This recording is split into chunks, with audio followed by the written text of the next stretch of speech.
Hi guys, இது என்னோட first drone video. நான் ட்ரோன் வாங்க முக்கிய காரணம், ட்ரோன் பார்க்குற கண்ணால் எங்களுக்கு பார்க்க முடியாது. அது காட்டுற விவ்வே தனி. ஃபர்ஸ்ட் தடவை ட்ரோன் ஃப்ளை பண்ணும்போது மிச்சம் கவனமாக ஃப்ளை பண்ணுங்கள். முடிஞ்ச அளவு மேலே கொண்டு போயிட்டு தூரமாக அனுப்புங்க.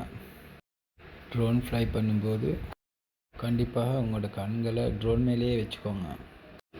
டிஸ்பிளே பார்த்து கொண்டு ட்ரோனை நாங்கள் அனுப்பினா அது போய் ஆக்சிடெண்ட் ஆக மட்டும் எங்களுக்கு தெரியாமல் போயிடும். இது எனக்கு நடந்த அனுபவம். என்னோட அட்வைஸ் ட்ரோன் ஃப்ளை பண்ணுறவங்களுக்காக. இந்த வீடியோ பிடிச்சிருந்தா கண்டிப்பாக கமெண்ட்டில் சொல்லிட்டு போங்க. இன்ஷா அல்லாஹ் முடிஞ்சால் இன்னும் ஒரு பிளேஸில் இன்னும் ஒரு நல்ல ஒரு வீடியோவோட உங்களை வந்து சந்திக்கிறேன்.